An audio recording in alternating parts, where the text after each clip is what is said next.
13 अक्टूबर को जो है लालू प्रसाद यादव, राबड़ी देवी और तेजस्वी यादव को जानी पड़ेगी दिल्ली और दिल्ली की स्पेशल कोर्ट में लगानी होगी हाजिरी।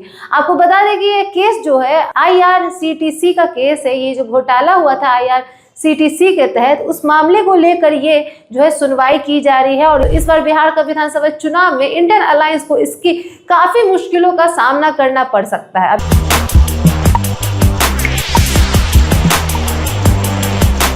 नमस्कार, मैं सुरभि मानसी और आप देख रहे हैं वॉइस ऑफ। तो अभी चौंकाने वाली खबर सामने आ रही है, ब्रेकिंग न्यूज है अभी की। आपको जानकारी के लिए बता दें कि दिल्ली के स्पेशल कोर्ट ने, जी हाँ, दिल्ली के स्पेशल कोर्ट ने आरजेडी के संस्थापक सूत्रधार लालू यादव, उनकी पत्नी राबड़ी देवी और उनके छोटे पुत्र तेजस्वी यादव को स्पेशल कोर्ट में 13 अक्टूबर को जो है हाजिरी लगाने की बात की। जी हाँ, 13 अक्टूबर को जो है लालू प्रसाद यादव, राबड़ी देवी और तेजस्वी यादव को जानी पड़ेगी दिल्ली और दिल्ली की स्पेशल कोर्ट में लगानी होगी हाजिरी। आपको बता दें कि ये केस जो है IRCTC का केस है। ये जो घोटाला हुआ था IRCTC के तहत, उस मामले को लेकर ये जो है सुनवाई की जा रही है और इसी को लेकर हाजिरी लगानी है 13 अक्टूबर को लालू प्रसाद यादव एवं उनके परिवार वालों को और उनके साथ मिली जुली भगत में इस घोटाले में शामिल लोगों को।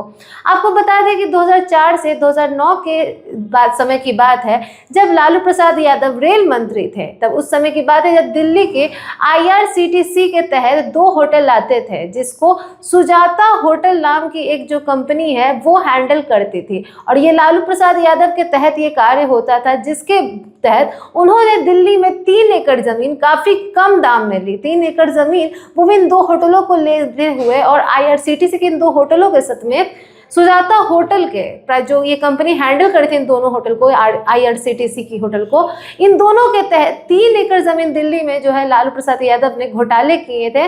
3 एकड़ जमीन को एक कम दाम में ले लिया था। इस पूरे मामले की जानकारी जब स्पेशल फोर्स को लगी, तब उन्होंने 2017 में इस पूरे मामले को लेकर FIR दर्ज की। लालू प्रसाद यादव, उनकी पत्नी राबड़ी देवी और तेजस्वी यादव समेत अन्य आरोपियों पर, जिसके बाद 2018 पे इसको लेकर चार्जशीट जारी की गई। और 2018 के समय जब चार्जशीट जारी की गई, तब इस पर काफी मुकदमा चला, काफी हुई मगर, लेकिन बाद में लालू प्रसाद यादव इस चीज को लेकर भी जमानत पर छूट गए। जिसके बाद 2025 में एक बार फिर से स्पेशल कोर्ट के द्वारा पूरी तरह से इसको लेकर गठन हुआ है, ताकि ये मुकदमा आगे बढ़ सके। तो इसकी अगली सुनवाई 13 अक्टूबर को निश्चित की गई है स्पेशल कोर्ट के द्वारा। तो 13 अक्टूबर को इस चीज को लेकर सुनवाई होगी। लालू प्रसाद यादव, राबड़ी देवी, तेजस्वी यादव और उनके साथ इस पूरे घोटाले में शामिल अन्य आरोपियों पर। और इस पूरे ही केस में क्या रुख मोड़ लेगा ये तो वक्त ही बताएगा। लेकिन इस बार बिहार में विधानसभा चुनाव होने को है,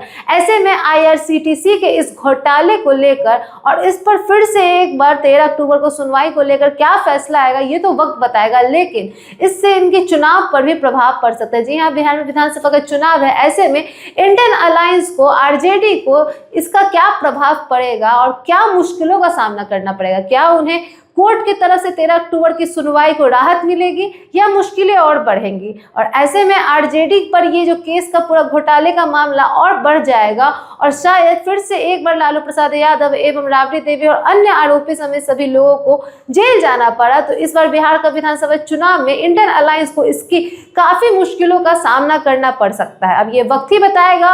और 13 अक्टूबर वो दिन होगा RJD के लिए, वो दिन होगा लालू प्रसाद यादव के परिवार वालों के लिए कि उन्हें पता चलेगा कि इस बार इस पूरे चुनावी माहौल में जितनी उन्होंने स्ट्रैटेजी ली थी, जितने कार्य किए थे, उसको लेकर पूरे चुनावी तैयारी, काफी माहौल मजबूत बना हुआ है इंडियन अलायंस का। ऐसे में 13 अक्टूबर को राहत मिलेगी या मुश्किलें बढ़ेंगी ये तो वक्त ही बताएगा। लेकिन इस सुनवाई के तहत, इस कोर्ट 13 अक्टूबर को स्पेशल कोर्ट में हाजिरी के तहत केवल और केवल लालू प्रसाद यादव के परिवार की मुश्किलें ही बढ़ने की संभावना नहीं है, साथ ही साथ इंडियन अलायंस को भी इसका काफी इफेक्ट देखने को मिलेगा और इसका बिहार के विधानसभा चुनाव पे काफी गहरा असर भी हो सकता है। मगर ऐसे में बाकी राजनीतिक दलों को काफी फायदा होगा। तो ऐसे में राजनीतिक समीकरण बदलते हुए नजर आ रहे हैं, परिवर्तन होते हुए नजर आ रहे हैं और क्या होगा अंजाम आखिरकार में ये तो देखना काफी दिलचस्प होगा। बाकी जो भी फैसला टिका हुआ है वो 13 अक्टूबर की सुनवाई, दिल्ली स्पेशल कोर्ट में 13 अक्टूबर की सुनवाई पर निर्भर करता है। अब ये वक्त बताएगा कि बिहार के विधानसभा चुनाव में इसका क्या असर दिखता है और 13 अक्टूबर को क्या सुनवाई में फैसला आता है स्पेशल कोर्ट की ओर से। वैसे आपको ये जानकारी कैसी लगी मुझे जरूर बताएं। सब्सक्राइब करें, बेल आइकन प्रेस करना ना भूलें। धन्यवाद।